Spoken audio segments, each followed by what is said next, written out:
Bismillahirrahmanirrahim. Assalamualaikum warahmatullahi wabarakatuh. Hai teman-teman sekalian. Kami dari kelompok 12 yang beranggotakan Andi Ardian Dwi Rahmat dan Nirwana Miftahul Jannah. Melalui video ini kami akan menjelaskan mengenai materi Maqasid Syariah Index. Yuk simak penjelasannya. Yang pertama itu pengertian MSI. MSI di sini biasa disingkat dengan Maqasid Syariah Index. Maqasid Syariah merupakan kata majemuk yang tergabung dari kata maqasid dan syariah. Secara bahasa, maqasid merupakan bentuk jamak atau plural dari kata maqasid yang berarti tujuan. Adapun pengertian syariah adalah segala sesuatu yang telah diterapkan dan dijelaskan oleh Allah kepada hambanya yang berkaitan dengan masalah hukum. Maqasid Syariah Index atau MSI yaitu pengukuran kinerja yang sesuai dengan tujuan lahirnya bank syariah. Maqasid Syariah adalah tujuan yang ingin dicapai oleh syariat agar kemaslahatan manusia bisa terwujud. Nah, secara umum, Maqasid Syariah memiliki tujuan untuk kebaikan atau kemaslahatan umat manusia. Tujuan ini sejalan dengan tujuan dari hukum Allah yaitu kebaikan. Lanjut ke slide yang kedua. Bentuk-bentuk MSI. Yang pertama, hifzun ad-din atau menjaga agama. Nah, bentuk maqasid syariah untuk menjaga agama merupakan hak memeluk dan keyakinan seseorang untuk boleh memeluk agama yang diyakini bebas dan tanpa gangguan. Lanjut yang kedua, hifzun an-nafs, menjaga jiwa. Bentuk maqasid syariah untuk menjaga jiwa merupakan landasan dan alasan yang menyatakan bahwa seseorang manusia tidak boleh disakiti, dilukai, apalagi dibunuh. Lanjut yang ketiga, hifzun akli atau menjaga akal. Bentuk maqasid syariah untuk menjaga akal. Berangkat dari hal ini, maka segala hal yang menyebabkan akal menjadi tidak boleh, termasuk di dalamnya mengonsumsi narkoba atau minuman keras. Termasuk dalam hal ini juga adalah kebebasan berpendapat secara aman bagi setiap orang. Lanjut yang keempat, hifzun nasli, menjaga keturunan. Maqasid syariah untuk menjaga keturunan membuat zina menjadi terlarang karena dapat memberikan dampak negatif, baik secara biologi, psikologi, ekonomi, sosial, nasab, hukum waris, dan lain sebagainya.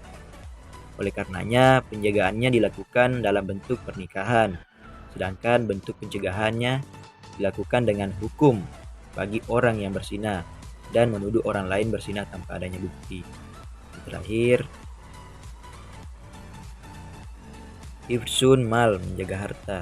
Maqasid syariah untuk menjaga harta menjamin bahwa setiap orang berhak memiliki kekayaan harta, benda, dan merebutnya dari orang lain merupakan hal yang dilarang, baik dalam bentuk pencurian, korupsi, dan sebagainya.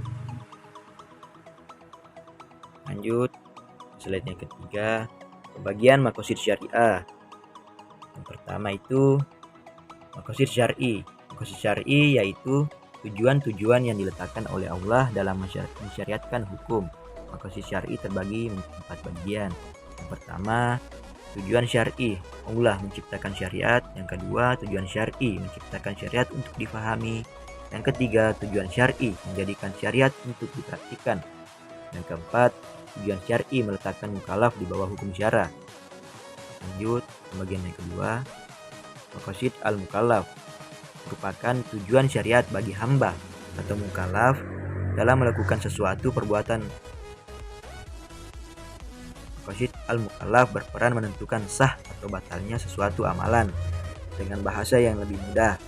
Aturan-aturan hukum yang Allah tentukan hanyalah untuk kemaslahatan manusia itu sendiri. Kemudian terbagi menjadi 3 bagian. Yang pertama itu daruriyat atau primer. Yang kedua, hadiyat sekunder, dan yang terakhir tasniyat share. Setelah kita akan penjelasan yang pertama dulu, ada daruriyat. yaitu sesuatu yang mesti ada demi terwujudnya kemaslahatan agama dan dunia. Apabila hal ini tidak ada, maka akan menimbulkan kerusakan, bahkan hilangnya hidup dan kehidupan seperti makan, minum, sholat, saum, dan ibadah-ibadah lainnya. Yang kedua, al-hajiyat, yaitu sesuatu yang sebaiknya ada agar dalam melaksanakannya leluasa dan terhindar dari kesulitan. Jika sesuatu ini tidak ada, maka ia tidak akan menimbulkan kerusakan atau kematian, hanya saja akan mengakibatkan masyiakah dan kesempitan. Lanjut yang terakhir, at-tahsiniyat, yaitu sesuatu yang sebaiknya ada dan sesuainya dengan akhlak yang baik atau dengan adat. Jika sesuatu ini tidak ada, maka tidak akan menimbulkan kerusakan, atau jika sesuatu itu hilang, tidak akan menimbulkan musyakkah dalam melaksanakannya. Hanya saja, ini tidak pantas dan tidak layak menurut ukuran tata krama dan kesopanan. Peran dan pengaplikasian MSI. Maqasid syariah menduduki posisi yang sangat penting dalam merumuskan ekonomi syariah, menciptakan produk-produk perbankan dan keuangan syariah. Pengetahuan maqasid syariah menjadi syarat utama dalam berijtihad untuk menjawab berbagai problematika kehidupan ekonomi dan keuangan yang terus berkembang. Dalam bank syariah, dalam hal ini dicontohkan Bank Muamalat Indonesia berupaya untuk selalu memperbarui produknya dengan berlandaskan maqasid syariah. Produk-produk bank muamalat antara lain pertama, pendanaan, meliputi deposito dan tabungan mudharabah serta giro wadiah. Kedua, penyaluran dana meliputi segi konsumen dalam hal KPR dan dana haji, dan pembiayaan mudharabah dan musyarakah, investasi dan modal kerja. Ketiga, jasa atau layanan meliputi internet banking dan transfer. Yang terakhir, sekian dan terima kasih. Mungkin itu saja materi yang dapat kami paparkan. Kelebihan kurangnya mohon dimaafkan. Semoga teman-teman sekalian dapat mengerti apa yang saya sampaikan. Billahi taufiq wal hidayah. Wassalamualaikum warahmatullahi wabarakatuh.